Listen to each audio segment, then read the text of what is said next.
Pinivutia kwanza unyoaji wake ni standard kabisa. Nywele zote zinakuwa zimeisha kichwani na unapata burudani sana unapokuwa unanyolewa. Yaani kawembe kanapokuwa kanapita inakuwa kama vile silencer.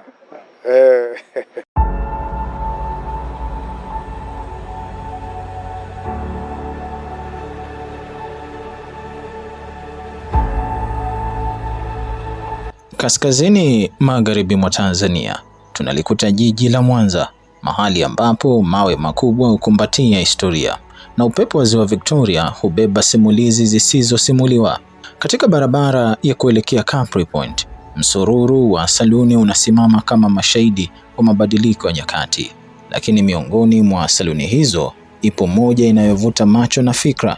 Ni saluni ya babu mzee, yaani Mzee Hamis Suleiman Gadiabula, aliyeanza kunyoa kwa kutumia chupa kabla ya kufikia ustadi wa kutumia wembe, sanaa inayohitaji mkono thabiti na jicho makini. Nilianza mwaka 77. Nilikuwa tunanyolea shilingi 1. Ndevu senti 50. 77 mpaka hivi sasa kwenye miaka karibuni kwenye 40 kitu. 45. Kipindi kile nilikuwa nafanya shughuli zingi kama kabla ya kwanza shughuli hii nilikuwa nashughulika na shughuli zingine tu kama kilimo. Nikaacha na kilimo ndio nikaanzisha shughuli ya kinyozi. Kauli yake inaakisi kile kilichobainishwa na tafiti za mwaka 2018 katika taaluma ya dermatolojia na urembo, zikionyesha kuwa wembe hutoa unyoaji wa karibu zaidi, lakini uhitaji ustadi wa hali ya juu wa mikono na macho.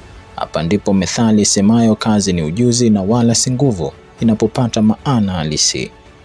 Mzee Hamis Suleiman Gadiabula, shahidi wa mabadiliko ya teknolojia, anasimama katikati ya kale na kisasa, lakini nyuma ya ustadi huu kuna simulizi ya changamoto zisizoonekana kwa macho ya nyama. Alafu vinyozi wa kileo tofauti na kinyozi kuna nini natumia mimi. Vinyozi wa kileo hii hawatumii rasilimali ya kutengeneza kwamba yani vinyozi wa hizi mashine naotumia wanatumia tofauti. Wengine kishanyolewa mashine za kutumia umeme za asilimia zinaletea matatizo. Maana mashine moja inatumia watu wengi. Lakini tunatumia mashine moja kama wembe, natumia wembe, kinyoa wembe, natumia wembe mwingine. Huo ni ushindi wa muda, ushindi wa kudumu. Tafiti za mwaka 2016 katika tabia za wateja inaonyesha kuwa uaminifu hujengwa kwa muda mrefu kupitia huduma bora na uhusiano wa karibu, yaani haba na haba hujaza kibaba.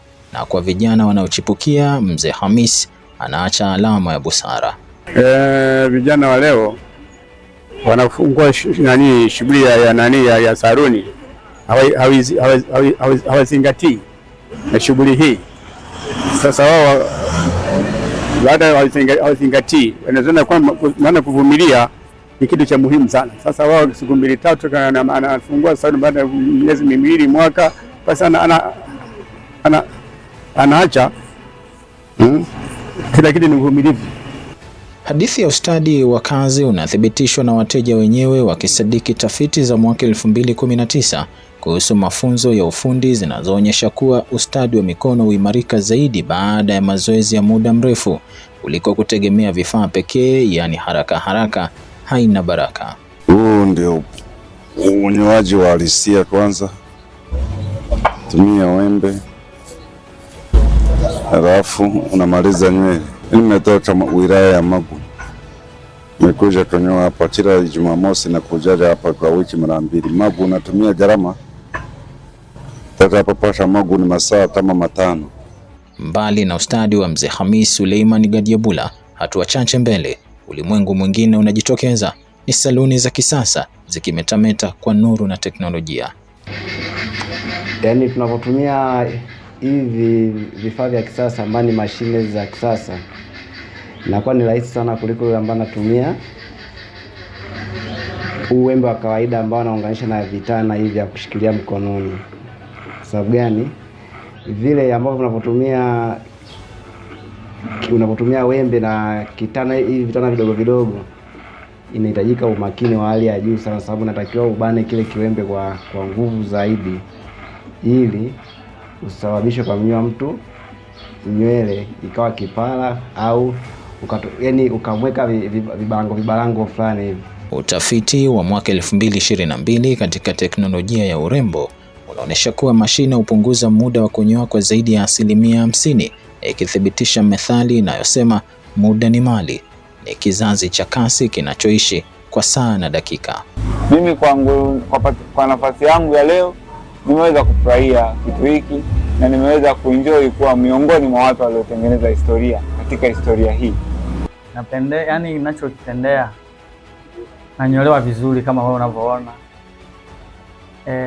Kitu kingine, huyu mshikaji wangu namkubali sana, ananyoa vizuri. Hii inadhihirisha kuwa haya ni mapambano ya kimya ambapo uvumilivu unakuwa mtaji mkubwa kuliko fedha. Utafiti wa mwaka 2020 kuhusu sekta ndogo za huduma Afrika Mashariki unaonyesha kuwa zaidi ya 60% ya vinyozi wa jadi hukabiliwa na changamoto za vifaa na mafunzo duni ya kisasa. Hata hivyo, katika jua kali la changamoto, kivuli cha mafanikio hakikukosekana.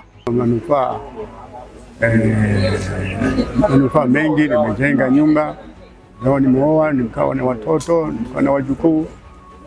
Bana. Alafu vinyozi wa kileo tofauti na kinyozi kuna nini natumia mimi. Wanasayansi walipofanya tafiti mwaka 2017 katika afya ya ngozi, utafiti huo unaonyesha kuwa mikwaruzo ya wembe inaweza kuongeza hatari ya maambukizi endapo usafi hautazingatiwa, ikithibitisha kauli inayosema kinga ni bora kuliko tiba. Lakini katikati ya mitazamo hii miwili, afya binadamu inabaki kuwa mhimili mkuu. Kunyoa katika saluni ambazo hazina utaratibu mzuri wa kusafisha vifaa vyake, huwa inashauriwa vifaa vya kunyolea visafishwe kwa kutumia spirit ambayo ina zaidi ya 70%, au viweke kwenye kifaa cha kuchemshia vifaa, sterilizer. Kuna saluni zingine zina vifaa kama tu box kidogo, na baada ya kutumika inawekwa humo na washa, inachemka, inaua vijidudu.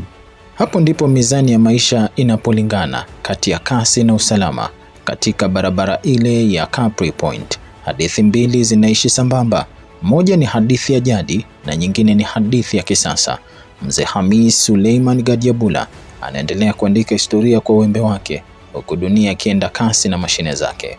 Ni simulizi ya wakati na mabadiliko, kila zama na kitabu chake, lakini juu ya yote, usafi, ustadi na uvumilivu inabaki kuwa dira ya mafanikio. Jina langu ni Dennis Samora.